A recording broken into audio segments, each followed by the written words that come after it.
Fairy Tail 100 Years Quest, Chapter 183 is officially out, and I have some stuff to say about this chapter, but overall we're setting up for the next phase of this arc, and while I did have my qualms with how the previous section with, Viernus ended off, I was glad that Gray got a boost in power, but I did go over that as well as my qualms with the previous chapter and Gray's power up in last week's video, so check that out if you haven't.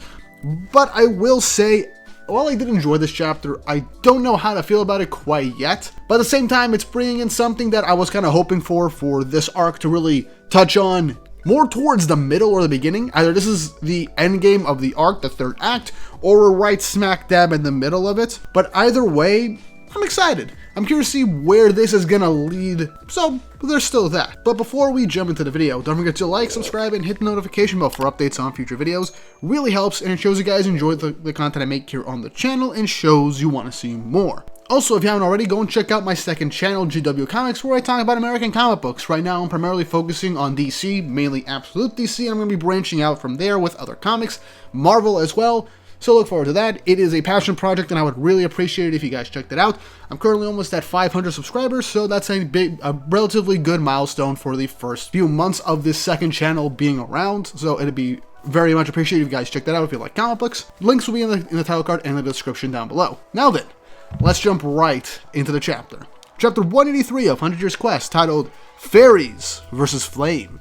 Cover image is NATSU, dropped out as hell in the middle of the city. No notes. Whenever Mashima, or I guess this case, Ueno, the illustrator, wants to do something with fashion for the Fairy Tail gang, it hits like 99% of the time, and I like it. But anyway, this chapter is pretty interesting, to say the least, in terms of starting off, because we basically get 6 pages of recap. I am not kidding. For 6 full pages, it is literally just a recap of not just how we started off this entire series, but also that we're down to 1 dragon god.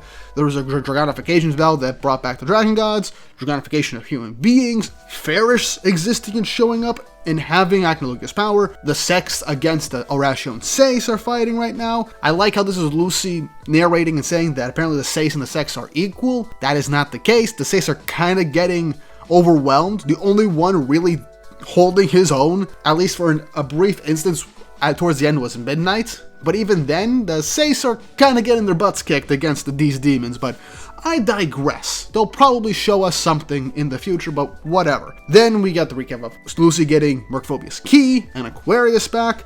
We got the release of Celine and Viernus getting taken out, Celine's joining them up, and then we get Miss Fortune coming back, Fire and Flame becoming dragons, not taking out Brian, and Erza currently fighting Indramil to take on Wed, who is Ignia's son, Ferris getting transported somewhere else, and Miss Fortune going to check out on Ignia after he sent something and dipped. That is literally the recap. That is 6 full pages with just reused panels. I get needing to do a recap every now and again, but we didn't need this. I feel like for this chapter, I guess, to reach the page count, we needed a recap, I guess.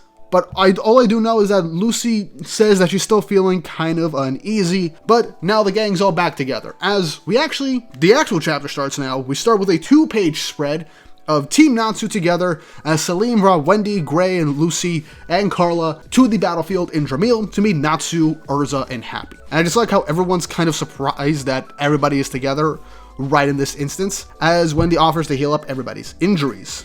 Erza notices Celine is there, and Celine says they're on their side, as everyone looks over at Wed and wonders if he's Ignia, but Celine seems to already know that Ignia had a kid to begin with, which I find hilarious. And I like this gag wherever there's like a kid involved, not to automatically thinks that since this is Ignia's kid, it must be his kid, not understanding how family trees work for the most part, which I still find to be a pretty funny gag. With Lucy having to correct that Natsu is technically Wed's uncle, and Happy just laughing at the fact that Natsu is an uncle. But Celine then transforms into her dragon form and goes off to deal with Alderaan. So right now, the Dragon God is going to face another Dragon God. So hopefully we don't get another interference like with Viernus versus Celine, and hopefully the Alderaan situation will be handled by Celine. And I hope we get a full chapter or 2 dedicated to that. I got disappointed with how things ended with Celine versus Viernus, with how short that was, but I would love it if we had a full dragon on dragon fight with Celine taking on the towering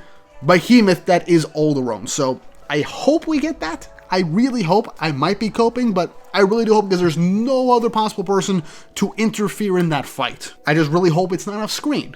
But we'll have to wait and see. Selene definitely deserves a real full-on fight against the Dragon God after she got done dirty against Ignia. But Selene leaves, and as everyone's getting ready to fight, Natsu offers Erza a chance to punch Wed, because he's his uncle and he should probably knock some sense into him since they're uncle and nephew. But Wed just laughs, saying, then let the battle begin, as 4 more individuals join up.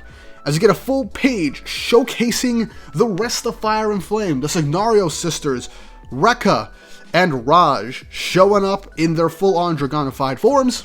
First off, I like all their forms much better than Brian's. Brian's was so bad. I'm not a big fan of Annie's dragon design. It's just like a tail and changed to Dragonified type ears for the most part. Luso's definitely looks a lot more like a dragon with the dragon-like lizard tongue, the way her eyes are with her ears and the tail. That I liked. Rekka is basically just a Dragonified punk rock alligator guy, so the design's not bad. Rekka, honestly, looks kinda cool. Looks more demonic than dragon-like, but hey, I'm all for it. And last we got Wed, whose design I'm alright with considering he's more or less just Ignia's human form with more dragon traits. So adding Brian and Bestia into this 7-person Fire and Flame Dragonified thing, definitely Annie's definitely has the weakest, but Brian's, in my opinion, is definitely the worst design, with the rest looking either okay or pretty nice. So yeah, I like these designs, and I like that we finally got reintroduced to these guys, and now we're finally getting Fairy Tail versus Fire and Flame, something that initially this arc started off with, and now we're finally getting back into it with all of them getting significant buffs. Fire and Flame are basically saying that they're going to be able to wreck Fairy Tail now that they're Dragonified, so they'll be able to, well, more or less deal with them as if they were toys. So I wouldn't say that, but I'm liking the confidence. They haven't really had a chance to fight. Erza tells everyone to brace themselves as they're about to launch her attack, as Rekka then unleashes his Fire Make Heat Rain, launching a barrage of flames from the skies, as Gray shields everybody with his Ice Make Shield, as he does manage to block these attacks, which Rekka is impressed by, as Gray is also a Maker Wizard like him, and Gray seemingly getting set up for his matchup against a Fire Maker Wizard, which I am all here for, especially after the recent buff. I'm curious to see how this fight is going to go on. Wed charges at Gray so he can drop the shield, but Erza blocks him. It's then with the Signario sisters then land a blow on Lucy and Wendy each, as they get overconfident as they are flooding with dragon power due to the Dragonification. But it's then that Lucy and Wendy immediately turn around and kick and blast the Signario sisters away, in that instance getting some distance, as it looks like they're going to be able to have a bit of fun right now. It's then that Raj tries to go up against Natsu with his illusionary fire, but Natsu ain't having it. He knees the guy in the chin and knocks him on the ground, and then instantly lunges right over to Wed as he's clashing with Erza, as Wed blocks Natsu's just bare fist with his left arm, as uncle and nephew are seemingly getting ready to fight, with the chapter ending right there. Overall, short chapter, taking into consideration that 6-page recap, which legitimately we did not really need. If we needed a Lucy narration, it could have been a lot shorter, and yeah, I don't know. But Lucy's saying in the narration that she's feeling a bit uneasy despite, things going their way, does give me more intrigue as to how this arc will conclude. But I am happy that Fire and Flame is jumping into the fray. We're finally going to see all their Dragonified designs, and the matchups seem to be set. Rekka is obviously going to end up fighting Gray. We got the Signario sisters against Lucy and Wendy, which I'm happy that we're not getting a repeat of Erza having to fight these characters again.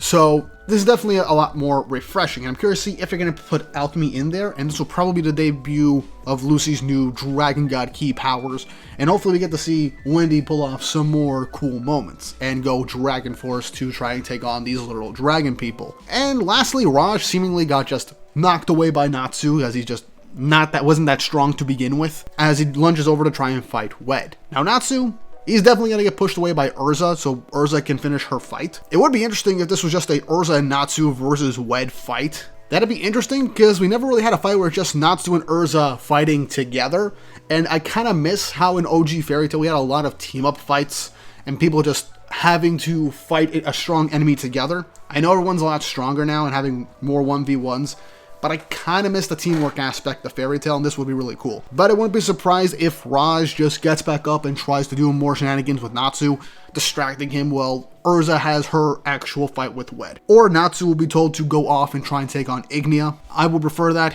Natsu dealt with Brian relatively easily with 2 Dragon Slayer named attacks. So Raj, who is significantly weaker than Brian pre-Dragonification, as Raj's key aspect of power is just flaming illusions that burn things without people really noticing all that much. So 100% Raj is going to get knocked out by Natsu. He's going to be fodder still, despite being turned into a dragon. All that's really increases his raw strength. But I think Natsu is going to have to deal another big blow against Raj to knock him out, and then while the rest of Team Fairy Tail is taking on Fire and Flame, Natsu will have to go and either help Celine with Alderone, or we might cut back to the fight between Fairest and Bastia, as we'll get the conclusion of that fight, with them being brought back to the town and Natsu having to get Bestia's fire and maybe having to have a brief clash with Fairest before she goes off to fight Ignia, and then Natsu will have to follow. At this instance, I don't know how this is going to go out. At least 4 of these matchups make sense, and I would love to see. Raj is kind of the odd man out right now, so he really needs to be a fodder fight for Natsu, so Natsu can face an actual,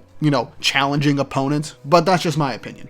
Either way, this was definitely a mixed chapter for me. Recap was not necessary, but at least with the content we got in this chapter, we got just a setup for the actual fight that we were promised at the beginning of the arc between Fairy Tail and Fire and Flame, so I'm excited with that. But let me know your thoughts and opinions on the chapter in the comment section down below. How do you feel about this chapter? How do you feel about the recap? How do you feel about these matchups? How do you think things are going to progress going forward? Leave your thoughts and opinions in the comment section down below. And if you haven't already, like, subscribe, and hit the notification bell for updates on future videos.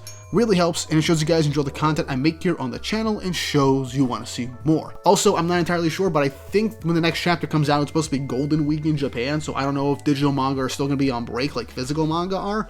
So if there's no chapter review, there's going to be a discussion video or something in its place. I will keep you guys posted on the community tab. But with all that said and done, I hope you enjoyed the video, and I hope you all have an awesome day.